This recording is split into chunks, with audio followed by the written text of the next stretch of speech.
This episode is brought to you in partnership with Choose Chicago. Capture the excitement. Hey. 77 Flavors. We are on location. We got an audience and and some music this time around. It's actually just ads. It's just ads. Yeah, we listen to the commercial at this point. Yeah. Not our commercials.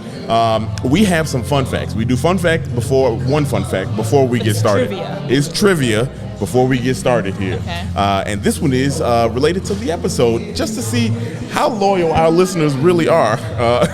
So if you listen to the first Belmont Cragin, you should know this answer. But what famous company is located in Belmont Cragin? Don't say the answer if you all know. Don't say it. Not yet. Not yet. We're gonna give the people some time. One more time. What famous company is located in Belmont Cragin? I hope you all know the answer, man. This is easy. It's a layup. If you listen to it the first time, you should know this one. I was there and I don't know. I was literally there. Man, it's not the first time you don't listen to me. 77 Flavors of Chicago. Let's kick it off right now.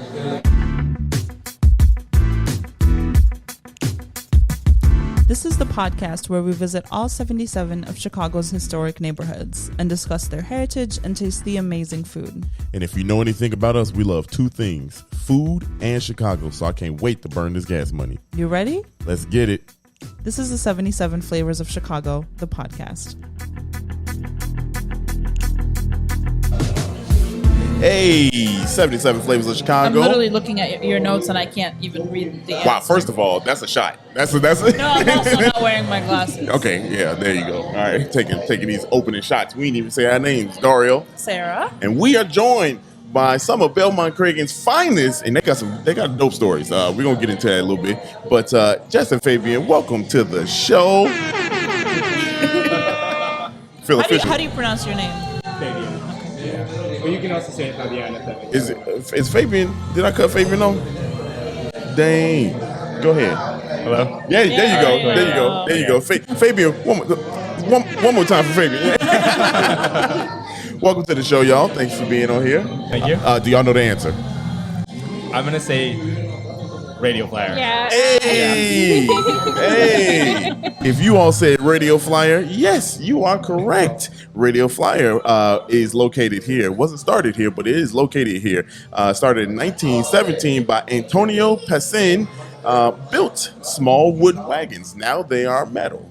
They are metal aluminum wagons. They moved to Belmont Cragin in 1920, and you can go check them out. They have a 21-foot tall wagon that's sitting right there on the front lawn.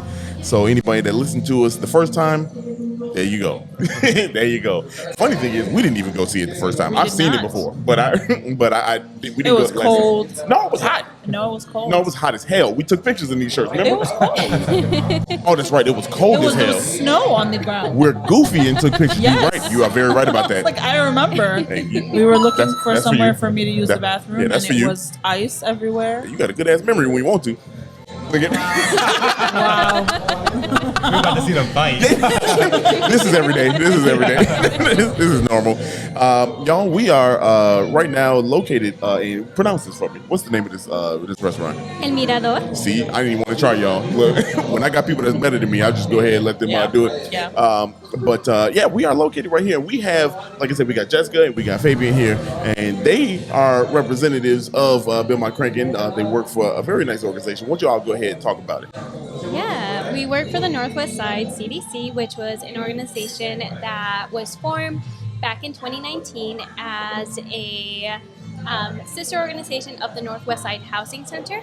Our organization was formed out of a Avenues for Growth study that was done in the Belmont Cragin area, where we looked at what are the needs in the community, and the biggest needs in the area were affordable housing, public transportation, assistance to small business owners, and really gathering resources and placemaking. So Fabian and I are an awesome team. OGs. Some OGs. With our other amazing co-workers, and really focus on improving all of those areas here in Belmont Cragin. Okay, all right. Nice. Anything you want to add to that, Fabian? Or she covered all the bases? No, she covered all the bases. Tell us what your official job title is. Yeah, so my title is Community Engagement and Economic Development Manager. Yeah. And fun fact, he has the longest job title out of And everyone. the only job title out of everybody too is Something that I won't let my coworkers forget. yeah, one of one, y'all. So dope to have y'all on the podcast. Of course, this is our second time around, y'all. And if you all, like I said, if you all know, we did Belmont Cragin before, but thanks to Choose Chicago, here we go again. Here we go. Got some. I got a recap. Okay, like I always do the second round. But we got some fun with. Before we get into that though, before we get into it, I do want to talk about, because I wrote it down this time. I wrote it down. We asked everybody how was their week. We're gonna start with y'all, okay? But I got our week, so we don't have to guess anymore. Right. How was y'all week? I'm going to say a little stressful. And I say that because yesterday, actually, we just had an event called Mercado en la Noche, where we convert the first floor of the Belmont Central parking garage into a Latin market. So we take out all the cars, we add in vendor tents, we have food outside, food trucks, we have Ballet Folklorico de Chicago and different performers from the neighborhood. Yeah. And we really try and reclaim it as our own for a night market, right? And so, the days leading up to events like those are always really stressful, but then the day comes and it seems like it goes by in an instant, and yet people, the event ends at 10 and they're still there at 10:30, 10:45 dancing, and so I love that. And how often do you have these events? Yeah, so actually our first one was last year in August. That was the first Mercado en la Noche. We had it again in November for Mercado Navidad, which was a small business Saturday event combined with like a winter wonderland again in that parking garage. Okay. And then, but this year we're doing 4 of them. And so we had one in June where we converted an old warehouse into like an art studio slash that is dope. Event. Yeah, we had like the loading dock was actually the stage, and we had this like really small corner of a room that we turned into a bar, and then we had like a divot that was then a theater space. And, and then Mercado en la Noche here July 16th.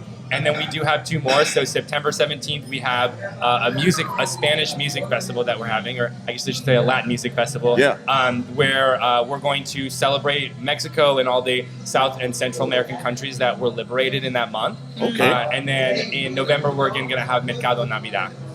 Boy, okay, all right, man. Look, they're doing a lot out here. Yeah, they're doing a lot. Like I said, and you are a native here to Chicago. And you have a fun story, right? A little bit of a fun story. You want to tell us about your origins here in the city? Yeah, definitely. So I actually grew up in Portage Park my entire life. My entire life has actually revolved around a 3-mile radius. So I actually never needed to have a car. Okay, that's perfect. Public transportation. It was wonderful. It was great. I recently moved over to Dunning. Just a block outside of Belmont Cragin. Yeah. So now I do have a driver's license. That's a humble flex right there. I like it. Shout out to public transportation. Shout out to Jesse White. You know what I mean? I like it.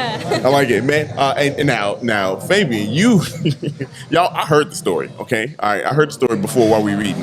This dude got another story. Won't you can give us the cliff notes of where you? It's fantastic, but it's wild. You want me to out myself like that? Yeah, I do. Okay. I do. Okay. So I actually am not from Chicago. I was born and raised in Arkansas all the way up until I was like 22. Okay. I think I was telling everyone that, the last semester last year before you actually graduate, you're like, I don't think I want to do this anymore. Yeah. And so I packed up my stuff and I went to Alaska for like 7-8 months. And I worked for the U.S. Fish and Wildlife Service, just doing like resource management, just literally camping out for months at a time, going back to like a small town for a day to regroup, and then going back out. And then for 2 years, I ended up working for the National Park Service, going to like Maryland to Arches National Park. I was in Seattle for a little bit before I ended up in Chicago 2 years ago with the organization that we're at now, the CDC. Nice. So the part that he didn't mention is, so while he was out in the woods just being a woodsman,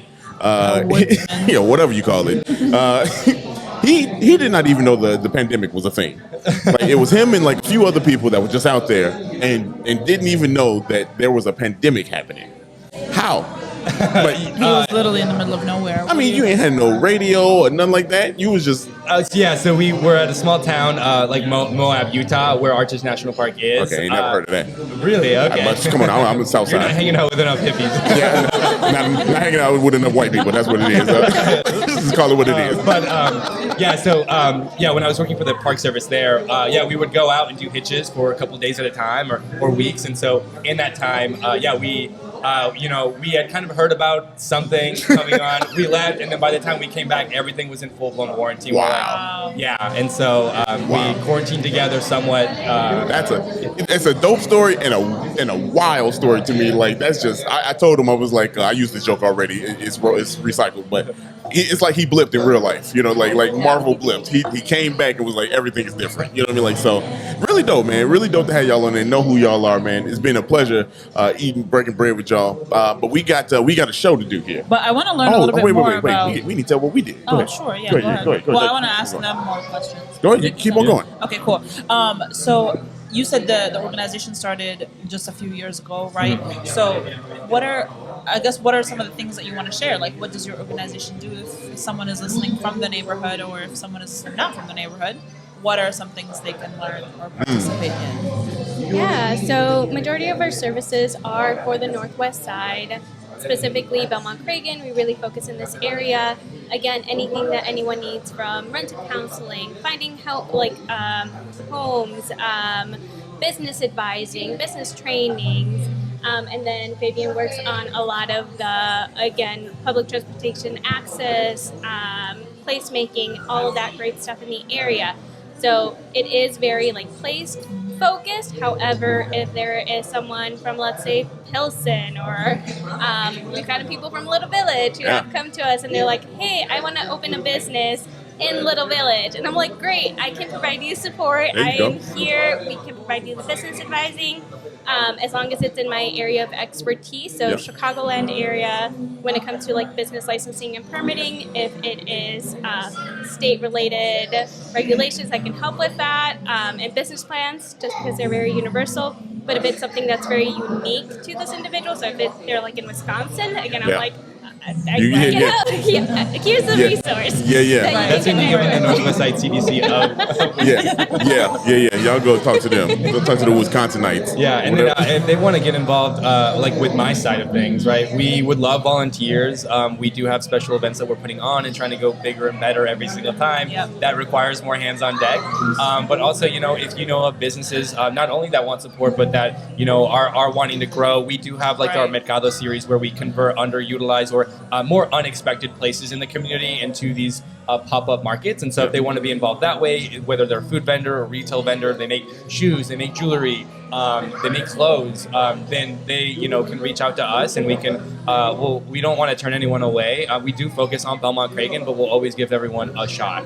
Right. That's dope. That. Yeah, that's honestly dope because you have a lot of people from other community areas, and you mentioned Little Village, and I know those are heavily Mexican community areas, and I know they like to tend to let's go to somebody I can relate to. You know what I mean? So it's really cool that you open arms, accept everybody. Really.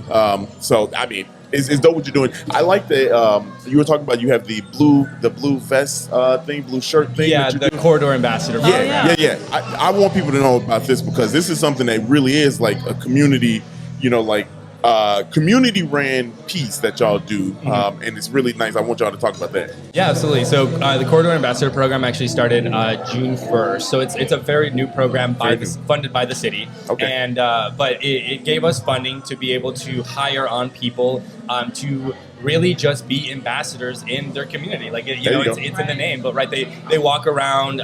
For us, it's Grand, Fullerton, Diversey, and part of Armitage, Belmont. But, they walk the sections. They go into every single business. They say hi. I ask them if they need any resources, if they know of whatever special events are going on that the CDC is putting on. But also for anyone that's walking around, right, they can just say hi. They can take photos with them. Yeah. If they feel uncomfortable for any reason, they can walk them to their car. They can clean up garbage. And it's really just a resident-led way to take care of your community. Yeah, for sure. That's fire because you don't see that a lot. You know what I mean? It's almost like the neighborhood watch, but in reverse.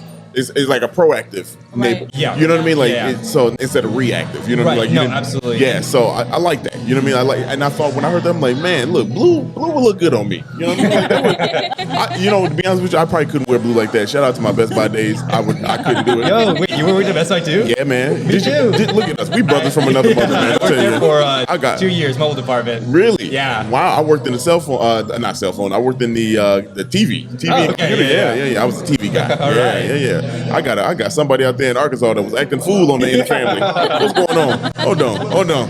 Well, I don't even want to talk about my week after that. Tell us. Well, our week was pretty fun. Look, I wrote it down this time.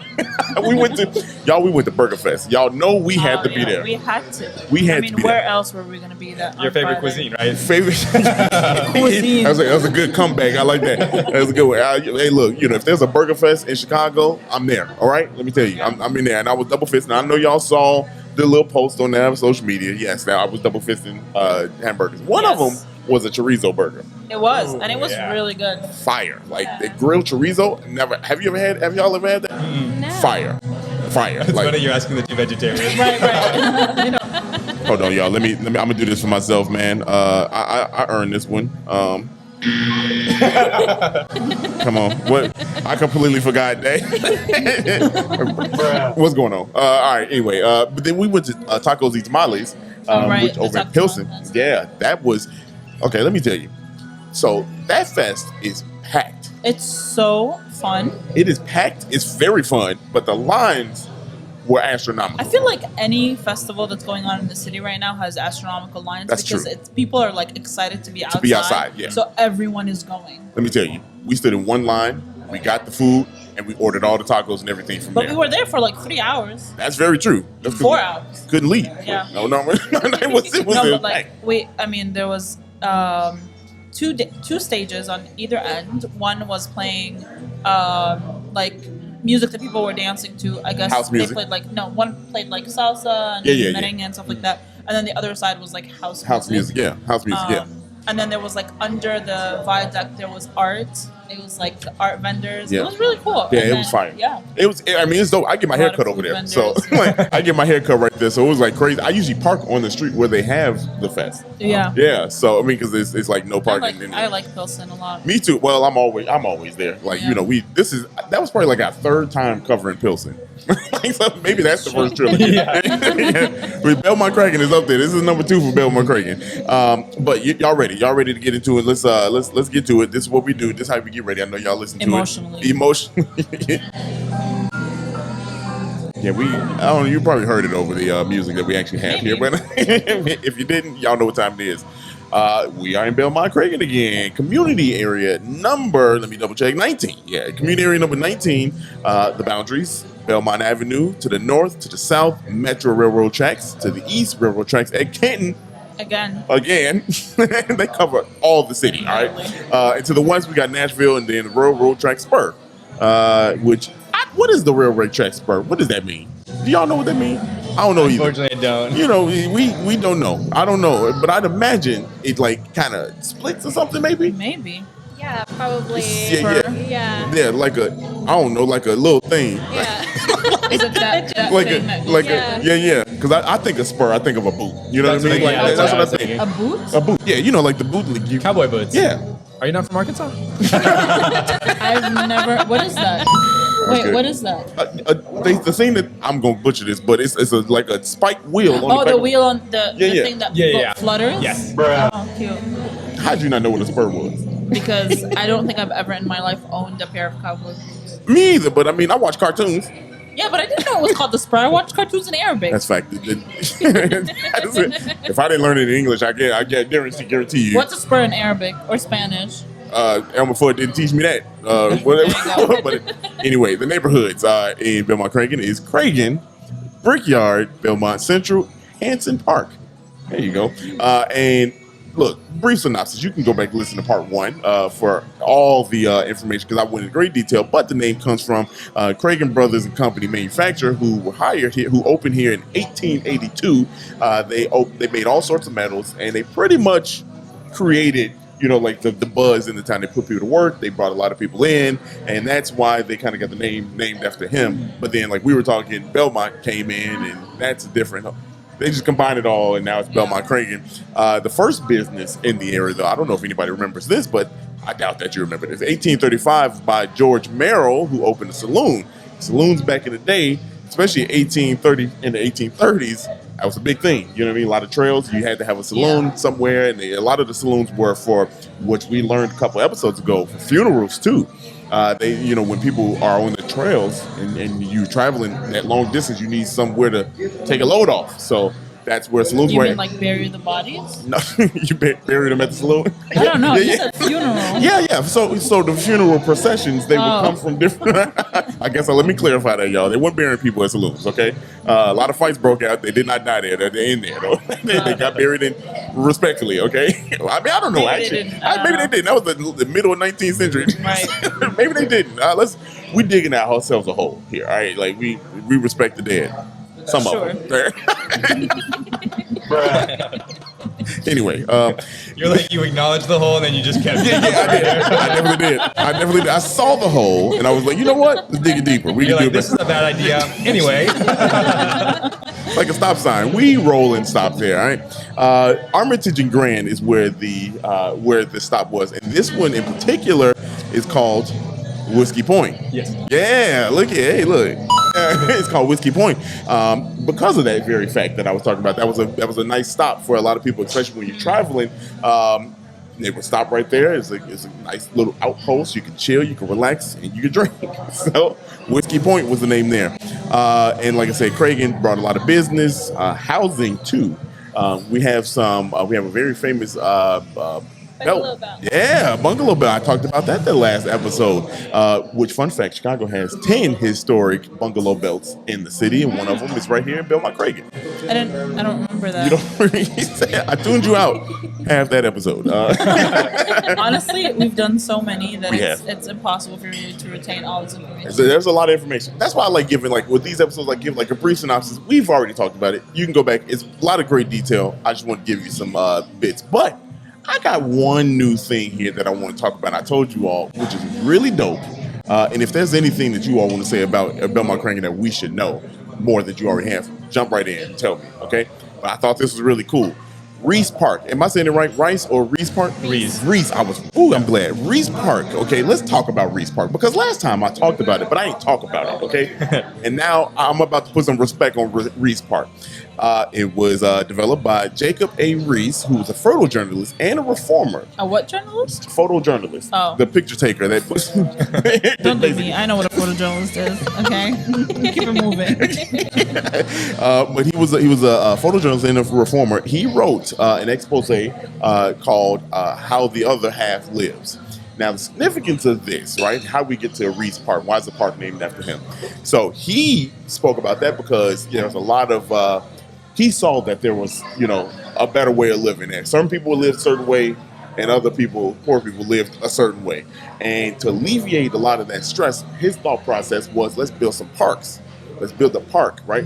To quote unquote a breathing space. Okay. And the breathing space was in dense areas, densely populated areas like neighborhoods, like Chicago. Especially around the time 1916. We're talking when the park was completed. But around that time, we got the literally that's the year that the Great Migration started. So, and you've already had a huge push from Hispanic. And Latin cultures coming up to Chicago. So Chicago's booming right now. We're one World's Fair down. You know what I mean? We're on the cusp of another World's Fair. So we're popping. So it's dense, right? But there's dilapidated buildings here. Then there's some people living the life. So he thought, hey, look, why don't we build these spaces so people can, not stress out. You know what I mean? In long and short. He actually went and talked to the Chicago Hull House. I don't know if y'all know that yet. Yeah, he went to the Hull House, and if y'all remember, the Hull House was started by Jane Addams, and Ida B. Wells actually helped out with the Hull House. A lot of women were formed there, and they were actually helping out with a lot of people who were displaced, immigrants that were coming into the city. So they give like a little place. Again, go check out that one. That was one of our first episodes that we did. Listen to that again about the Hull House. However, he petitioned them. He lobbied them to say, "Hey, back me up on this playground idea," and they did. 1916, his playground was completed, But the cool thing about that is that his reform was so strong and so powerful is that it spread throughout the whole nation. So all the nation got parks and playgrounds because of us. Another reason Chicago is the dopest city in America. Did y'all know that? I did not know. Yeah, That's yeah. awesome. So I almost want to be like, I'm sorry the first time I kind of slid by the Reese, the Reese Park, because that is a huge fact that I guarantee a lot of people don't even realize. You have city parks because of Chicago. So that's all I wanted to add on that. When I saw that and I was like, look, y'all, this is just too much information. He went to the Hull House. I don't think y'all understand. Like, I know y'all understand, but like, people out there, if you don't know what the Hull House was, that was huge, especially for Italian immigrants back in the day.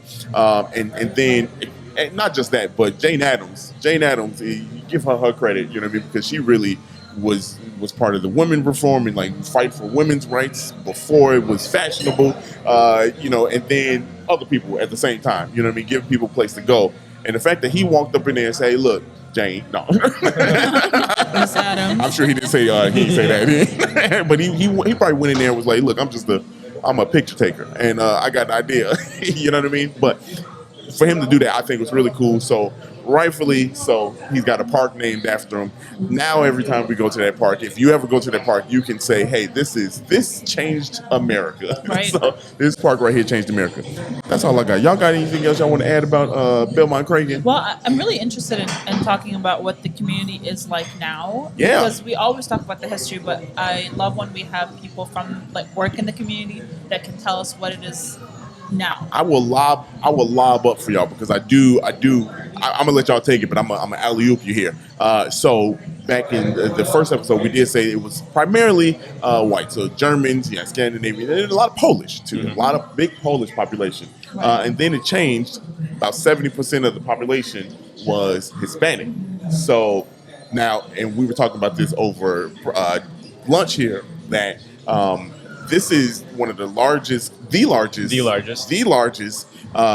area for what did we say?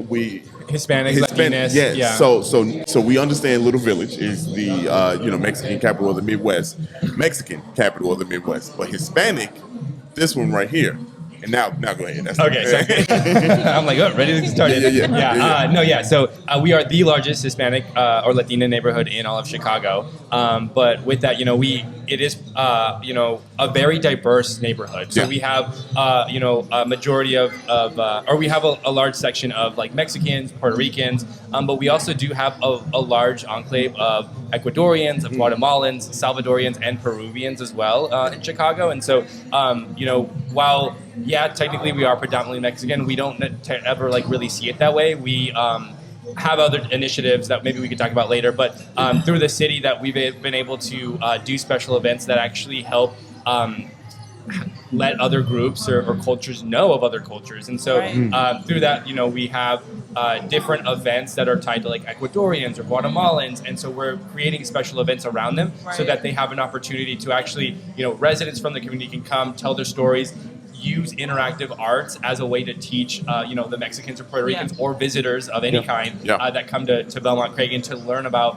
why certain traditions are significant to these groups. Yeah. I was going to say, how do you feel like the different communities interact with each other within the larger community? Like when you have different Central South American groups interacting. Yeah, I think I was talking about this a little bit earlier in terms of with our Mercado series of vendors, retail vendors, food vendors never really see each other as competition. They see each other as a complement to each other, right? So the example is Golden Tuzo, who is an Apanana place in the neighborhood, right? I was actually talking to him yesterday, and he was talking about how he would love for the retail vendors and food vendors to be together because it draws people in. You go in for retail vendors and you might stay for the food, or this place has really good tacos, but then you stay for the empanadas, right? And so it's really as in a larger sense, it's like that in the entire community as well. It's we don't really we want to help each other out, right? Because we understand that everyone has struggles. And so,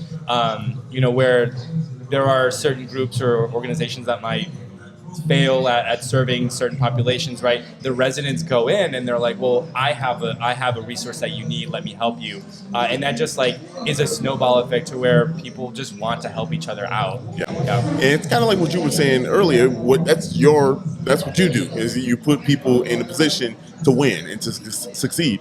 And I guess we should say, obviously, with not just Hispanic, you know what I mean? Everybody, you know what I mean? Yes. We found this out in another community area. Lincoln Square is very similar, and we love the Lincoln Square Chamber. It's fantastic.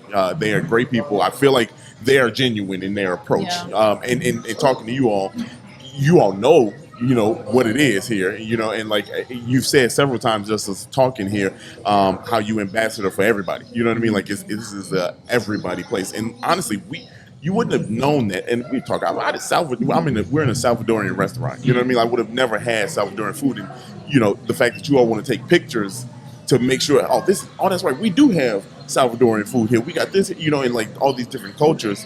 It's really cool that you all get to manage that, you know what I mean? Like, and understanding that it's bigger than just, you know, just one denomination. So I like it. I mean, like anything else y'all want to say? I keep on talking. That's what I do. Like, I'm sorry. Like, I had to cut myself off. No, I think the only thing I would add is like, yeah, we really want to celebrate each other's cultures here in Belmont Cragin. And so like, we always make it a point to, you know, show our diversity, right? Because I think a lot of people think Hispanic is just an umbrella term for brown people, right? And it's not. You go into to Belmont Cragin. I was, you know, saying earlier that like on the two blocks that we're at right now, a couple doors to the left of us, we have an Ecuadorian corner store. Yeah. We are in a Salvadorian restaurant. Yeah. A couple doors down, there's an Ecuadorian restaurant, Mr. Pollo. There's a Peruvian restaurant, Fina Estampa. Right in the corner on Belmont and Central, we have a Euro place. We have Mexican seafood. We have a Guatemalan restaurant. And so, y'all, you know, this is like all the countries are here. Sorry, I like to say that like Belmont Cragin is like Latin America in one neighborhood. Oh, that's fire! Hey, you're going for that. I think what I also like is a lot of the times people are like, well, I don't know where to go if I venture into these like other neighborhoods that I'm not used to going to. But it's like easy for me to go to like a farmer's market or like a festival, and they don't realize that there are these things happening here. You just maybe don't hear about them as frequently because your food influencers aren't going to them and buying $7 lattes, but like they're here. Like, you know, you could, I don't know if you, we'll put your website at the, in the description of our notes of our website, and you can obviously mention it, but like people can go on there and see a list of events, or like, is that? Yeah. So we have a couple of initiatives that are coming up. There we go. Admittedly, we are a little like over capacity sometimes, and so it's a little hard for us to get out, but really like, I think one thing that we really focus on is the residents, right? We love visitors. We always want to welcome anyone who wants to come visit and experience some of the stuff that we have here. But like the way that we spread word out is actually like we print out flyers physically and we go door to door. Foot to ground. Yeah. Okay. We have like with cabs, they go and put the like posters on businesses wherever they're walking around, right? Wow. And so we use our CAP program as a way to really like further the resources that we have, the culture, the events we have, and I want to stress that. So that's kind of the reason why is like we really talk to residents. We go to like the schools and we really talk to them about that. But we one of the initiatives that we have is we're going to start a website. BelmontCragin.org. Okay. Yeah, and there we're going to work with partner organizations to have a calendar of events for everything. And essentially you would go there and you would see, you know, we have different partner organizations that have different resources, but there's no one consensus, right? You don't need to. We don't want you to remember 10 different partner organizations. Right. So BelmontCragin.org will come.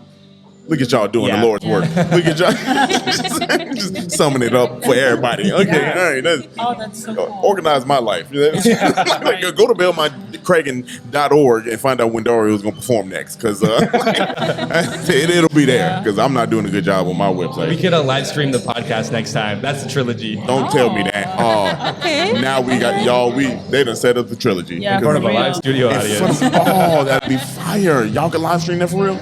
Yeah, we'll do it. Yeah.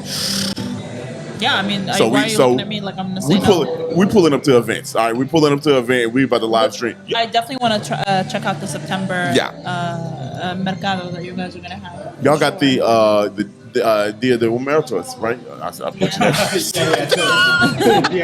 I thought somebody was gonna come take that for me. Good try. So September, we have the Latin Music Festival, September 17th from 2 to 10 p.m. That one is actually going to be called Gritos de Independencia. Right, and so we're shortening it to Gritos. Trying to go for Sueños neck right there. And then October 22nd and 29th, both Saturdays, we're doing a 2-part series for Dia de los Muertos. The first part is a lecture / story time from people from Mexico to talk about their experience and you know the events that they've done in the past, while also creating a community altar. And then the second portion of it is going to be we're going to convert a space, still looking, into a makeshift art gallery in which we're going to present the community altar, but then we're also having artisans from the neighborhood or surrounding that we work with. A lot of them vendors from Mercado who like make sugar skulls or who make different portions, and then we're going to partner with a local high school who actually has a Dia de los Muertos curriculum to present their art. And so the idea is to do again an interactive educational component that really just celebrates our culture. And so that'll be the 29th. It's like a Dia de los Muertos festival. And then one more thing. I guess two more things. Talk your stuff. Go ahead. November 28th, the Saturday after Thanksgiving. Or Black Friday. For Small Business Saturday, we're doing Mercado de Navidad one more time. We're going to essentially get a big, like a carnival tent and try and do a winter wonderland inside. And then lastly, we will do a Santa parade in December. Y'all throwing your own parade too? Yeah. We got the Santa parade. This will be the 3rd year running. What? Yeah. Wow. Okay, so this y'all 3rd year running. I'm like ashamed of ourselves. We ain't even know nothing about this. You know what I'm saying? Sure. Like I'm glad we got a podcast and we can talk about this kind of stuff. But like that's dope. You know what I mean? Like I've never even heard of Belmont Cragin, but to be, you know. We the hidden gem. I swear. All this stuff that y'all doing, that altar that y'all gonna have built is going to go crazy. I hope y'all know that. I hope y'all got resources. Y'all said y'all need volunteers, right? Yes. This is an open call. Yeah, this is an open call because that altar is going. That's going. Yeah. It's going to be like real life Coco. And actually. Minus the travel. Yeah. And actually, what I think the most important part for us is that every single event that we do is free. And not only is the ones that the CDC do are free, but I think I was reading this last year is that like Belmont Cragin has, in comparison to every other neighborhood, has the most the highest ratio of free events to anywhere in the neighborhood, right? And so part of it is we want to share our culture so much that just come on by, just visit us. Crazy. It's lit out here in Belmont Cragin. Hold on, I didn't even know it was like this crazy out here. We need to have y'all on all the time. Y'all got this. We can do a 4-part co-host. I can do it. If Star Wars can have 52 million episodes, we can do 4. You know what I mean? That's fire. Low key, y'all. I mean, obviously we gonna put all the links and everything up here because that was a mouthful. It's a lot. Or you can rewind. One of the two.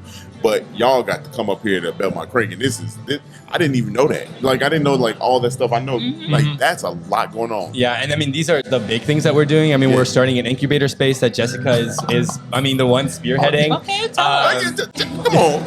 Yeah, of course. So Incubator. Yeah, our organization really again focuses on providing businesses or just entrepreneurs all the tools and all the resources that they need in order to start a business in a way that's equitable.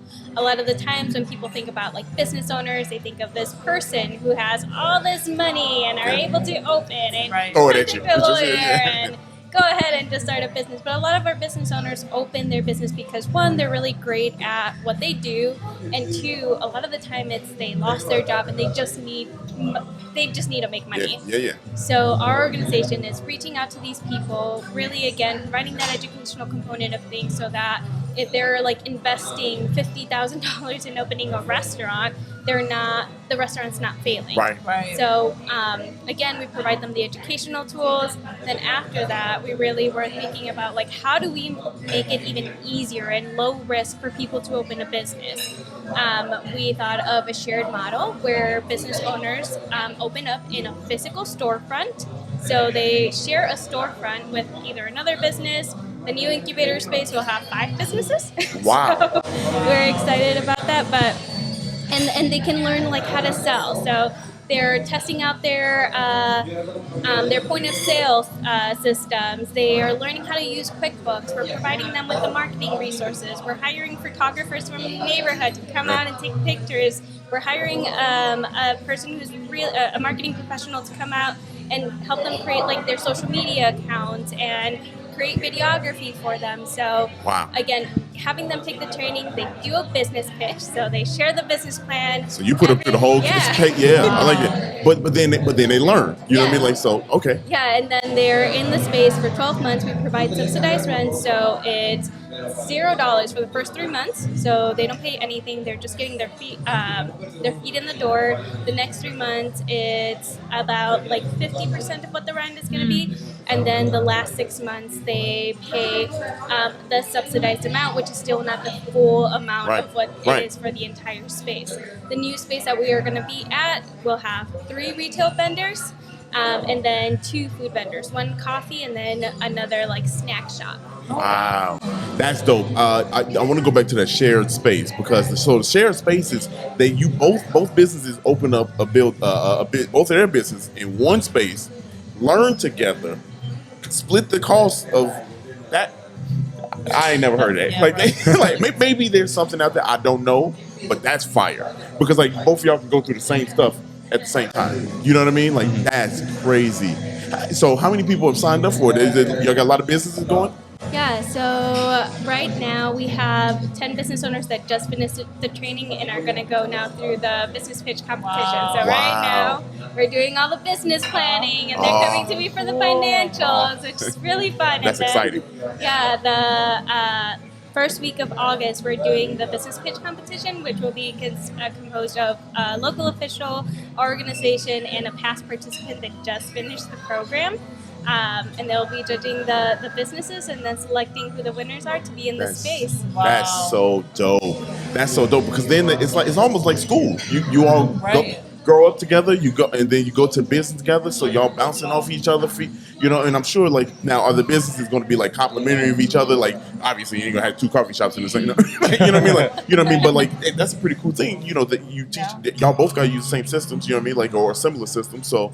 Wow, y'all doing so much up here. And you've only been around for 3 years. Yes. Yeah. 3 years, and this don't even make sense. Like, and I love that because like you're literally providing what the community asks for. Right. Yeah. Like you know what they want. Yeah. So everything that we do is centered around. So I guess in terms of our inception, right? Avenues for Growth is the list quality of life plan. Mm-hmm. We like to rebrand stuff. Yeah. And we ask the community, right? Partner organizations, residents, business owners, people that don't live here but are here a majority of the time, work here. Yeah. And so we asked them, what do you need? And so, with LISC, we were able to create that plan and really put into steps like these are what everyone is looking for, right? And so we are just taking that structure and then putting our own twist on it, right? And so like people said we wanted placemaking, we want more events in the neighborhood, right? We don't want to go to like Lincoln Park or Wicker Park Fest, right? We want stuff that is our own and that is representative of us. And so, we're like, okay, we'll do a special event, but we want to do it in a parking garage. Yeah. Like, we want to convert an old warehouse into, And so we're always just finding our own ways of like, okay, how do we do this, right? And so everything, again, like we just, about a year ago, we put up new banners. We put up new bike racks. Mm-hmm. And we had an artist create these based off of what the community asked for. We had 3 different designs, and then we had them put up to a vote, right? And so again, we're getting additional banners. So we're asking different committees or residents, where would you like to fill these in, right? Yeah. What do you like to see in the community? Where are we missing, right? And so everything that we do, we always want to engage the community to make sure that it is what they want. That is so dope. You know what I was thinking about too when you were talking about the building uses, how you have the events in these parking garages, things like that.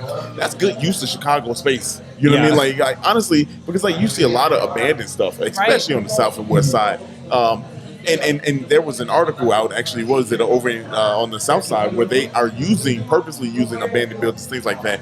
to kind of showcase art and have these conversations of why is this building, run down, not being used? Why are they just sitting up here? So it's cool that you all are making good use of something, bringing light to something that somebody walk by, they're like, oh, that's nothing. You know what I mean? Like, no, absolutely. That's so dope. And I think a large part of that is because we don't anytime that different opportunities or grants or anything, projects pop up and we have a chance at it, we always want to go through the community every single time from top to bottom, left to right, and really go, okay, where's the best use for this? And so we were like, okay, we want to do an event, right? So we drove over the neighborhood and we realized there is no parking lot that we can just use, right? There's no open space, there's no, whatever. And so then we started having to think about like, okay, we want this event.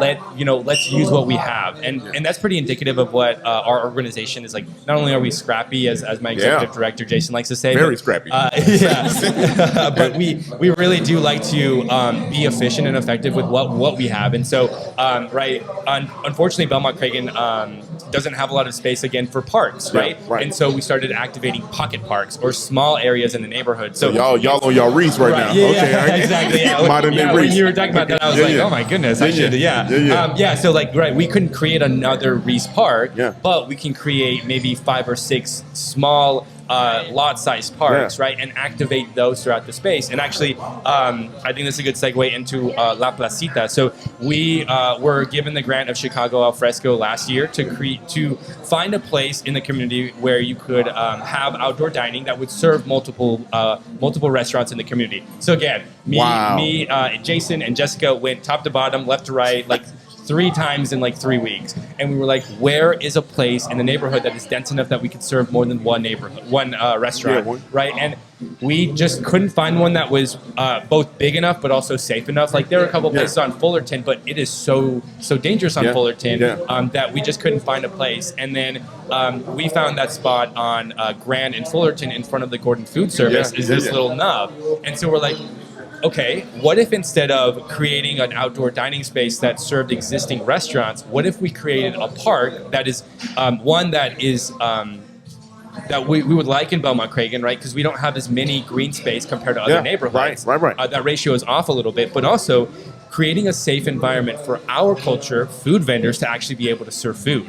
And so now we're in the process of creating La Placita. It's going to have food stalls inside of it. We're going to create a Belmont Cragin Vendors Association. And so these food vendors get a spot. They apply yearly, but now they have a safe space to go at the hours that they're able to go and serve the community, while the community also has a new green space to be able to enjoy. And so it's finding these little nubs, and I'm trying my hardest to claim this term do it. Claim it. It's yours. Okay, I call it event reclamation, where you just find uses that you're like, well, parking garages are for cars, and you're like, no, but what if we did something else with it? Or that little nub has been empty for how long, and you're like, well, what if we turned a park into it? Declaration of reclamation just happened. Event reclamation. Event reclamation just happened on the podcast. We 48 minutes in. We just had a historic moment happen, y'all. I just want to. I'm shook, because we know y'all talked about it, and I don't know if we talked about it earlier. I can't remember, but there's how many people y'all working for this? How many are Belmont Cragin? No. In the organization. Oh, okay. There are 6 full-timers, 3 part-timers, and then we had 10 cap. So there's 19 people doing all this stuff. Yes. 1, 2, and there's 17 other people out here. Yeah. Unreal. Well, none of them are cap, so. Yeah, okay. Yeah, right. So that's not even it. Not even that. It's not even 19. Yeah. It's you know what I mean? Like, it's 9. And then, but that just shows you the power of the community that y'all leveraging too. Right. You know what I mean? Like, for y'all to do all this stuff, you know what I mean? I don't know when you sleep. I mean, because like that's. So I got home from Mercado La Noche at like midnight. Didn't go to sleep at 1, and then I woke up to be at this podcast. So, we find places. But it's funny you say that about that, because the first Mercado La Noche was back in August. It was like 3 people. It was Jessica, Jason, me, and Maria, who's our business resource coordinator. So it was 4 of us doing an event that ended up bringing in 1,000 people in 4 hours. First time that we had ever done an event like this. First time that Belmont Cragin has seen an event that large. Yeah. And and compared to yesterday, where we had all hands on deck. So we had 19 people plus we had like 7 volunteers, and so. We're not quite at that 1 year mark, but people are starting to notice. And Y'all realize, building steam. Yeah. And we are eternally grateful for that. Showed up yesterday? Yeah, so we got 1,500 people yesterday. Wow. So you grew 500 in a short time. Yeah. Not even a year. Not even a year. Mm-hmm. Not even a year. Yeah. Y'all, I'm gonna pray for y'all when y'all put that altar up. Because that's gonna go nuts. That is going to go nuts. I don't know if there is any other place in the city here in Chicago doing that. I don't know. I'm sure. But like, shit, the word gonna get out on all them too. They gonna be, you know what I mean? Like, yeah. Because that's such a cultural thing and like a very passionate cultural thing. Mm-hmm. I like you were saying too. Yeah. About how you even did your research so that you get it right. Y'all get it right. Y'all don't even want. So I know it's about to be lit. Mm-hmm. Yeah, and I do want to get credit where credit is due. Pilsen and Logan Square do have their own version of it. Okay. Yeah. Okay. We definitely want to work with them, and we reach out to them every so often, and they are right to a limited extent. They are good partners, and they give us good information, and they help us start things. But we want to serve the broader northwest side or the far northwest side, and so we're lucky enough that, or I guess. We're lucky enough to have an opportunity where there haven't historically been events that serve the Latina community, and so now we have the opportunity to do that with the help of other neighborhoods that have done it. So I do want to highlight them at least. Well, there you go. Y'all need to y'all got me speak. Y'all do so much. Y'all do so. Man, shout out to y'all, man. The whole organization, dude. That is so dope. Y'all, we look. What are we? We 50 minutes in. We're 50 minutes in. Let's talk about the food. And we're gonna talk about the food. This is a historic moment. We ain't never talked about the food an hour into it. But y'all, that was fantastic information. But we had some good food, y'all. We ate, and we gonna talk about that too when we come back from this little break here. So y'all, stay tuned. We're gonna be right back, y'all.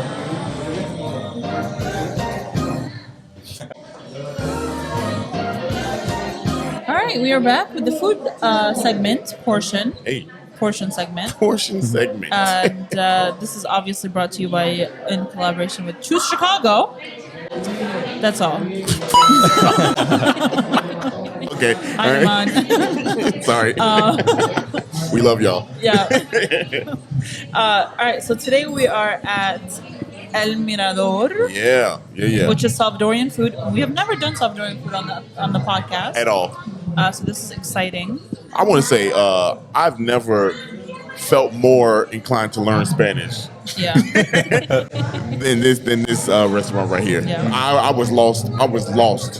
Y'all, I was lost. That's all I want to say. I mean, the menu is in Spanish and in English, so that's on you. Yeah, but like, I will say, if you come to Belmont Cragin, a lot of our business owners, only speak Spanish. Yeah, and she did not speak not one English word. And funny, she was having a whole conversation. I'm just smiling and cheesing. I'm just like, and we make do. When visitors come, we can have conversation, and they can definitely serve them. But it is funny. I love it. The people they listen, they know I'm ignorant when it comes to us, man. They know I don't know what the hell the first weekend, actually, when I moved to Chicago, I came in on a Friday night, and then my work started on Monday. Yeah. That first weekend, did not speak English the entire time. Wow. Yeah.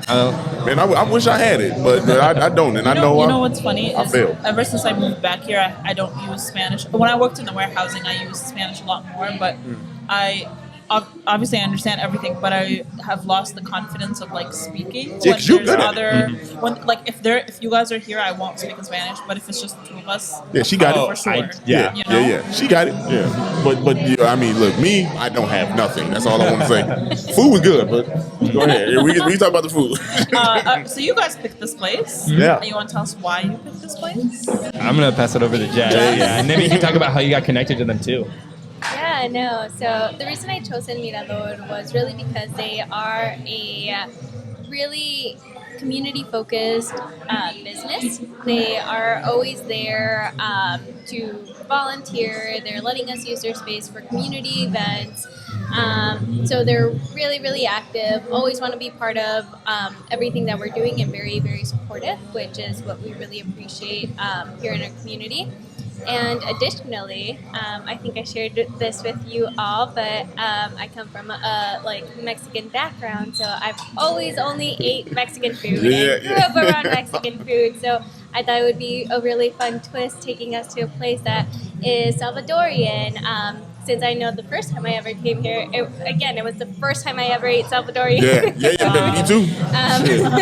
First time. So I thought it would be a great opportunity to again kind of like introduce a new dish, but at the same time kind of like doing a shout out to again the different cultures and diversity that are in the community. And Fabian, anything else you want to add? The only thing I would add is to kind of like to your point, you were talking about how they're very involved in the community. Yeah, so like actually this past Friday we had biking town hall where we had all our transit ambassadors and residents come in, and we kind of mapped out, okay, where are safe places in the neighborhood that you feel biking to, or that you feel like you can bike to, or where is infrastructure lacking, so that we can create this neighborhood map, right? And so we're in the process of actually onboarding them as our first transit ambassador business. Oh, really? Yeah.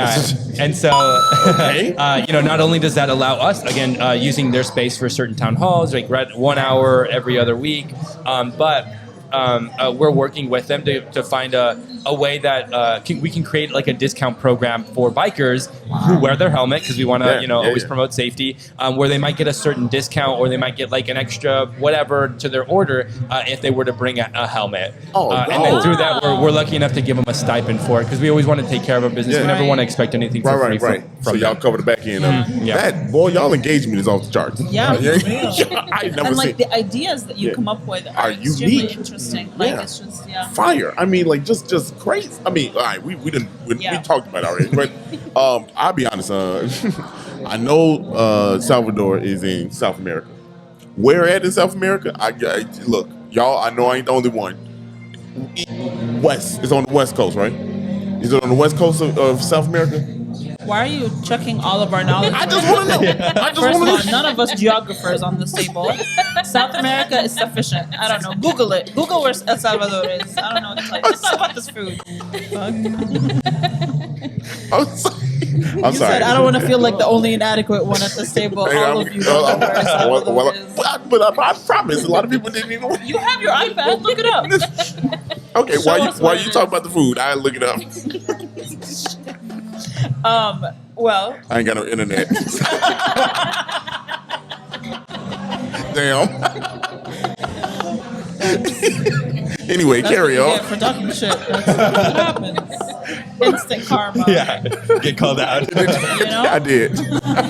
Anyway.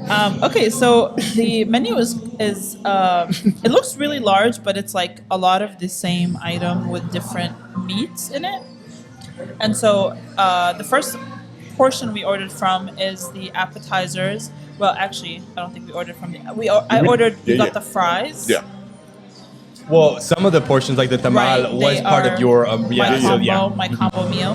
But the first thing we got were the Salvadorian fries, which are like the fluffiest and also crunchiest fries. Yes. Topped with ketchup, mayo, cheese, and then a Salvadorian salsa, like a black Salvadorian salsa. Mm-hmm. I don't know what the salsa is, and I don't think she ever told us, right? No, she couldn't remember the name. Yeah. But again, I'll die on the hill that all like Hispanic restaurants have the best fries. Yes. Look, he talk They're that tone. they're just consistent throughout. Yeah. They're again crispy, fluffy on the inside. Yes. Yeah. These were perfection. fire. Like for an entree, French fries for an appetizer.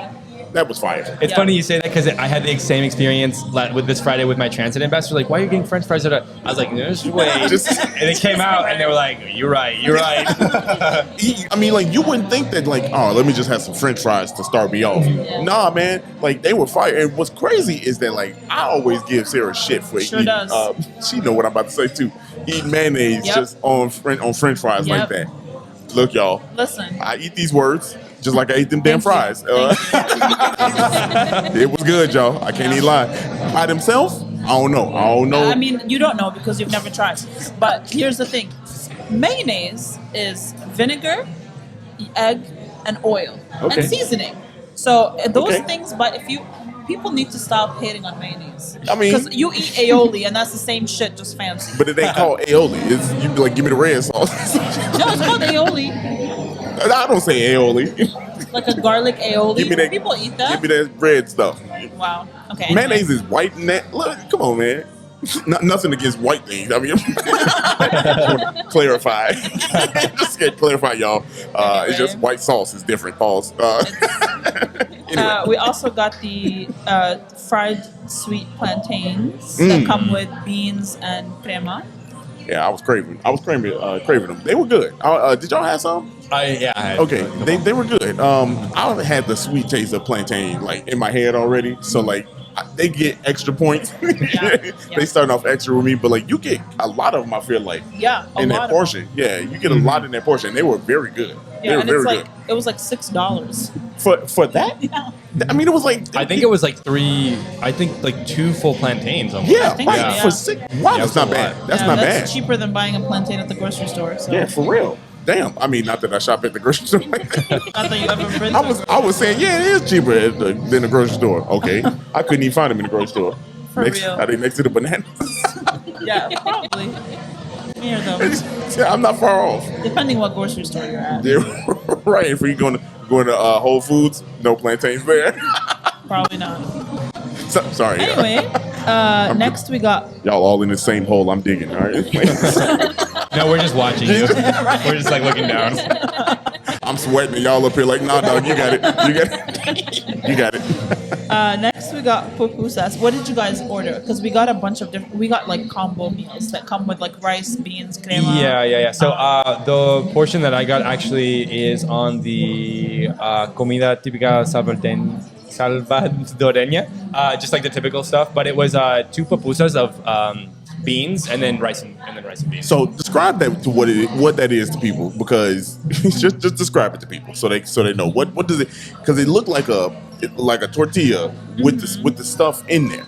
Mm-hmm. I am butchering that up, but that's what it looked like, y'all, and it's fire. It's like mixed into the. I'd almost say it's kind of like. It's like the size of a pancake, right? Okay, but it's corn flour on the bottom. It's the filling, and then it's topped again with corn flour, and then they pan fry it. Okay, and so it ends up being like really crispy on the outside, very soft on the inside. But it's not gonna like open up the way like a gordita would. Right. No, It's like it's almost like everything is together. Yeah, like a solid piece, and Right. you can very much like cut through it. Yeah. I, on my best day, would never order this without knowing what it was. Yeah. But now that I have had it, y'all, this is like one of the best things, because you're right, they like dollar size. I mean, Right. like size, and you can smack them. Like I was cutting them in the 4s, and I was just going crazy on them. You know what I mean? Like, but they fill you up, which is crazy because they don't look like much, but they look like but they taste like everything. Yeah. So the ones that we got like just on the side were we got the revueltas, which is the first one we got was pork, cheese, and beans. That was fire. And then we got just a beans and cheese. We got chorizo, and they don't.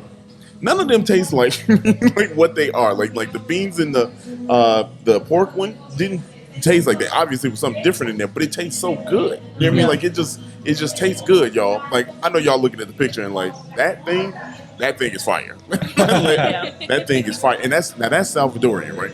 That's like I don't know what y'all doing down in Salvador, but like wherever y'all at, but that's fire. That is fire. I ain't never had one of those. You can eat those by themselves. We had the sauce stuff. Mm-hmm. We still got some of the food on the table, but it's literally. The slaw. But the slaw, that was coleslaw. It was like coleslaw. cabbage and carrots. And Lord, and then whatever red sauce that they give you, that's where I was going. It's the perfect amount of heat to like flavor. It's just so deep and rich. Boy, look at Josh. Boy, go ahead. I mean, Josh. Look at Fabian. You know, go I'm crazy. the in-house CDC chef too. Right. It's Alaska then CDC. So my man lived in Alaska. Said I do this. we used to do bread Tuesdays, where I would bake sourdough bread on like the weekend, bake it on Monday, and then we'd all like literally just cut them up and just like talk gossip and eat while we were working. Can he cook? Oh yeah. Okay. yeah. If Fabian's cooking, I want to be there. Okay. Oh wow. So you cook it? Yeah. Okay. All right. I got you. Mind you, each one of those things, if you just get the pupusa by itself, it's $2.75. That's nothing Like for a whole one that you cut into 4s crazy. and eat, because it's still got like this they got stuff inside of them, so you gonna get full. Right. You know what I mean? Yeah, Like, I think 2 or 3 and you're full. easy. Yeah. I mean, I agree. plus a little like side, you're Yes. good. I agree. Yeah, I had the Or you're like Doritos. me and you'll eat everyone else's food too. Ain't nothing wrong with that, bro. We eat around here. Like, So the plate that I ordered had 2 pupusas, a chicken tamal, a pastelito, and I didn't know what that was when I looked at it, but it's almost like an empanada, and it has I got it with shredded chicken, corn, and peas on the inside. It comes with rice, beans, a kind of like a slice of cheese, crema, and fried plantains also, which I also did not pay attention to that it also you didn't see the plantains? No, I didn't. I'll I'm be not honest, wearing I didn't my see your whole glasses, plate. so- Yeah, I thought that was a good sample platter of what yeah. Mirador has to offer. Yeah. If I'm being honest, that's like good for 2 people. Yeah. It's a lot of food. Yeah, most of the stuff I would say is probably 2 people could probably smack. I don't know about the shrimp stuff that I Yeah, had. the shrimp I think It's not that 2 people couldn't share it; it's that you don't want to share it with anyone Yeah. else. That's the thing. I offered y'all, but like, we had a bite. And you were hurting inside. I could see it. I was hoping y'all was gonna be like, nah, we're good. I'm okay. But no, it was fire. It was fire. Yeah. I don't know what the sauce, the shrimp that you got. It doesn't have a description, but it says grilled shrimp sautéed with hot peppers and served with rice and a salad. I'll be honest. I don't know if y'all know what that It was sauce like was. creamy. It kind of had like a Yellow. coconutty flavor a little bit. And whatever that was, really good. it was absolutely insane. Yeah. My only critique is I'm gonna need another tortilla. I'm Yeah. gonna need at least one more tortilla because they come with 2, and that was 3 worthy. 3 worthy. That was 3 worthy. You know what I mean? I'd say it might be even 4 because we ate some of your shrimp. That's true. Yeah. I could have smacked. I could have 3 would have been Yeah. enough for me because I went light on that first one. You know what I mean? I was doing 3 per. You know what I mean? Like I had 1 left over. Y'all do the math. But it was good. So it comes as a platter, but like really that's a salad. It's listed here as a salad. So I'd imagine you can put it in a bowl. You know what I mean? Like mix that around, and it'd be just as good. And there's a few things on there that we didn't get, obviously, but if it came out, I'd probably be just plated like that. Yeah. But then if you got it home or whatever, you mix it in a bowl because it's listed as a salad, which I could very well see as a salad too. I could. Are you talking about your dish? Yeah. Your dish is and salad. Oh, there was a salad part of it too. Yeah. Damn, I'm greedy. Somebody listening to this is like, damn, that dude is just hungry. To be fair, when we first started, you just pointed. You're like, I want that one. At the picture. He was like, I want that picture. And what's worse, that's the part I was talking about. This shit is all in Spanish. That was in English. Wow. I'm sorry, y'all had to see this part of me. I definitely thought it said salad too. Oh, my bad. Yeah, it's and. Well, I would have mixed my shit together. I think you should have. I would have mixed the rice with the shrimp for sure. Hey, look, we got something left over. Look, it's all good. We ain't got no shrimp, but we got that sauce that was I know. in. Like, I it was good. liked it. We know y'all love the food. We know y'all love. What did y'all have? Y'all had something different. Y'all had. Pupusas. Yeah. Okay. We had pupusas, yeah, and then rice and beans. Okay. We ended up sharing though. Yeah. Which pupusas did y'all have? I had just 2 rice. Okay. Sorry, 2 beans. 2 bean. What? We got to go stop by the shop and get this fixed. Look, y'all. We up here sound like a basic podcast. What'd you get, Jess? I got the bean one and the cheese one. So Fabian and I are both vegetarians. There we go. So if you're Okay. vegetarian, this is a vegetarian-friendly establishment. Hey, okay, yeah, that's a good one. 'Cause Yeah. you know what? A lot of places don't really have vegetarian. You know what I mean? Like I feel like that's something I can see if you don't have vegan stuff. I can see that. 'Cause Yeah. like we on a that trend's still coming up. You know what I Yeah, mean? yeah. But like vegetarian, Yeah, you should definitely have a couple of vegetarian options. Yeah, at at least. this point, you know what I mean? Yeah, and I mean, I think like most Hispanic food lends itself to that, Yeah. like rice and beans, right? Right. Which is a little bit more basic, but then you can get creative with like the pupusas or tamal, right? There are ways to do that, That is- but vegetarian. That's very creative. Yeah. The pupusas, yeah, that's very creative. Who thought of that? Who said let's just do this? don't know, but it's like delicious. it's fine. Whoever did, they need a raise or a reward or something. Yeah. They're probably They- dead, but yeah, probably. I'm talking about hundreds of years old, centuries. I'm still trying to reward. Yeah. Hey, I'm giving flowers. I don't care. Y'all, that was the food. What y'all think about the food? What y'all think? or the First time, second time. I've been here a couple of A times. few times. Okay, She's okay. like, this isn't my first rodeo. She's like, I know about these pupusas. I like the service. Yes. Our server was extremely friendly. She's super nice. The place is actually fairly large, so there's a lot of room. It's like super colorful. I don't know. I just really like the vibe. Yeah, The it's food very is great. themed. Yeah, yellow and red wall, like yellow walls on one end, orange on the other. Yeah. There's multiple murals painted on them. Yes. Like Look great at music playing. Yeah, It's y'all- just a really nice They place. just signed up. They about to be a part of our podcast forever. Jess, is in the process of like designing the incubator space, and so Hey. she's got the good design tips. Okay. All right. Look, well, we're moving in. Like you see, it don't take much. All right, it don't take much. What's crazy is I'm looking at this mural that's right here, and there are pupusas on there. I just noticed that. I just noticed it right now. Yeah. We still don't know where on the map that where Salvador is, but let me tell you, we know where the pupusas are. They wherever we are, I'm gonna find me some pupusas. I promise you that. Y'all, overall, like Sarah, like what you said, the service was very nice. For her to, she didn't literally. I'm not even joking. I know I've said this before, but she didn't speak not one bit of English, which is completely fine. But she was so nice, you know what I mean? And like for me, culturally, she could have easily copped an attitude with me because that's a bit of a struggle, and I've seen it before. That's why I'm bringing it up. It's like she could have easily been like, oh, God. She did. She kept a smile. We communicated. I told her that this one was good. I pointed. She knew exactly what I'm talking about. That's universal language. So what I'm saying, like that, she was very nice, and I like the fact that she was patient. You know what I'm saying? Like with somebody that I did not speak. I don't speak Spanish Shame on you. at You all. should learn. That or Arabic, which one should? Arabic I'm first. getting old now because Do like Arabic first. like one of them got to Spanish give. is probably easier for you. I done passed up Spanish decades ago. I took my L that one. But yeah, I mean, I like the service overall. It got busy in here. You can see they got the ambience with the music going in the background.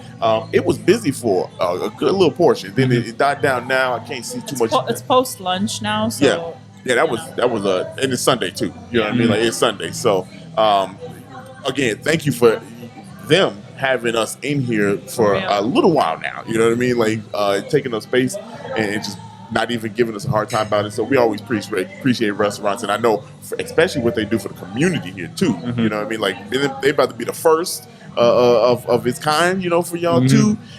So shout out to this restaurant here. What is it called? You know, El Milagro. So tell What is people it? where the El Mirador. Yeah, whoops, I was. So Ain't that the tortilla plate thing? El Milagro. Anyway, where can people find you? Where can they follow you? And any other events Any coming other up? events coming Yeah. up? Yeah, so people can find us over at our office, which is located at 5233 West Diversity Avenue, so Diversity and Laramie, a couple blocks down from El Mirador. Okay. Our website is www.northwestsidecdc.org. Got it. Nailed And it. our Facebook handle is NWSideCDC. So find us there too. Okay, I heard y'all got a And TikTok. I was just gonna say we just created a TikTok yesterday. Hey. It was designed for Mercado de la Noche. We completely forgot to use it, but Yep. it will be active soon enough. Right?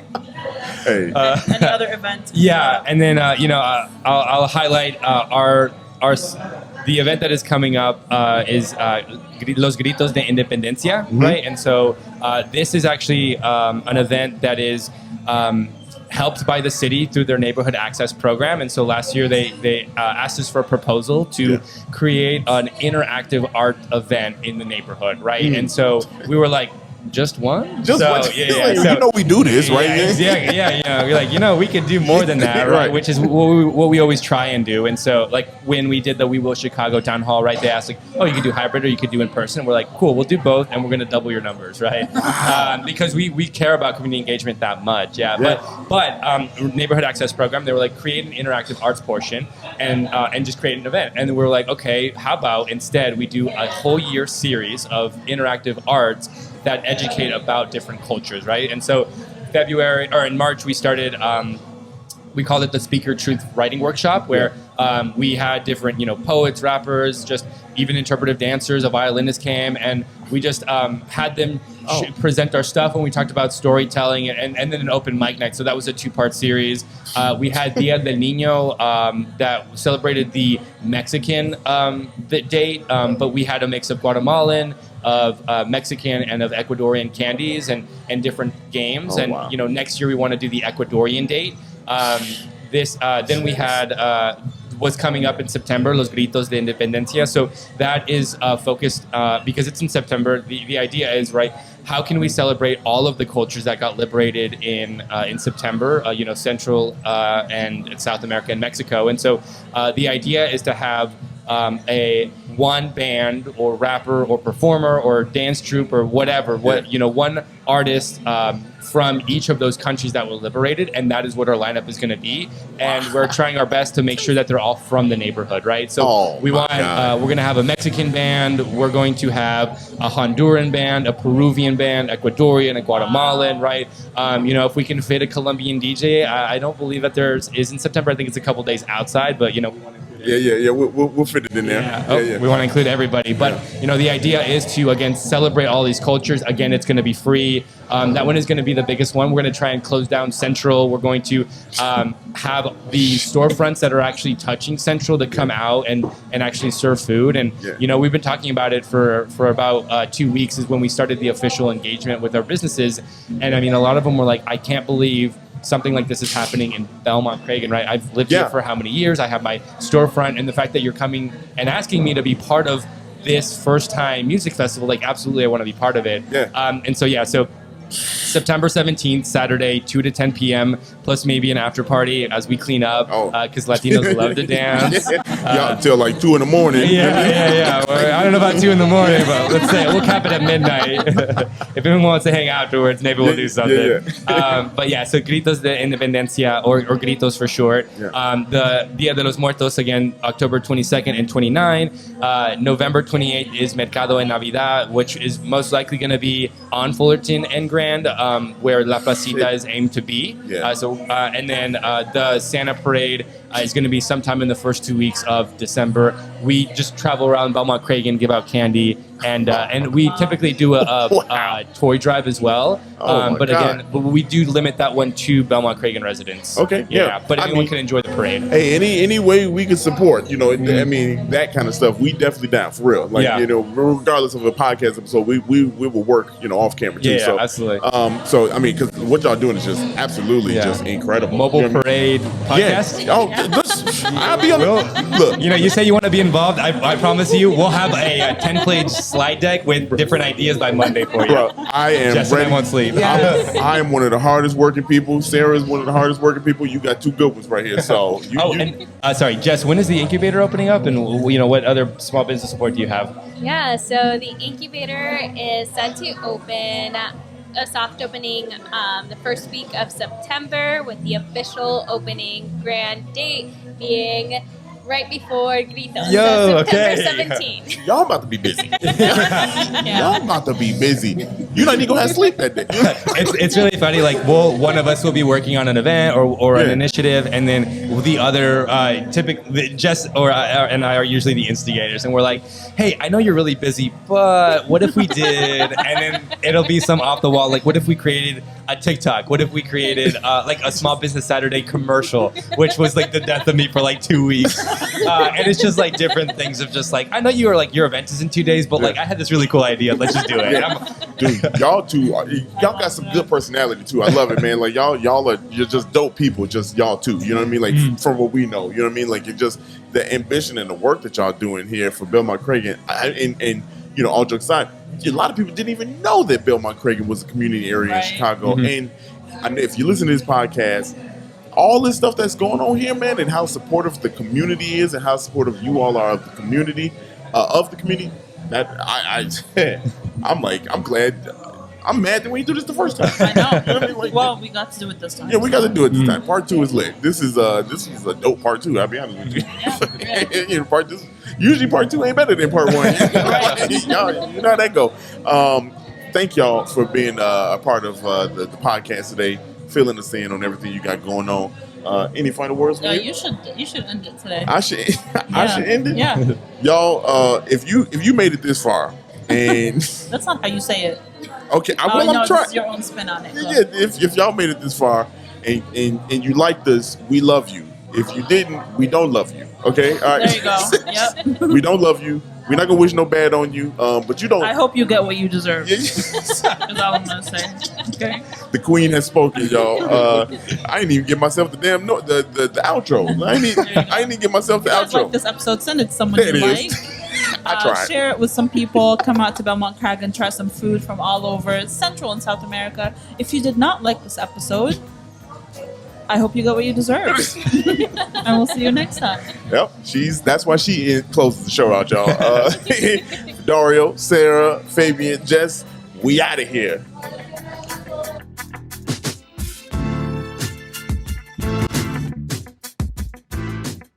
Thank you so much for listening to this episode of 77 Flavors of Chicago. We look forward to having you again next Monday. So make sure you look out for us on any platform where you can listen to a podcast. Make sure you rate, subscribe, and do all the things. And we'll see you next Monday.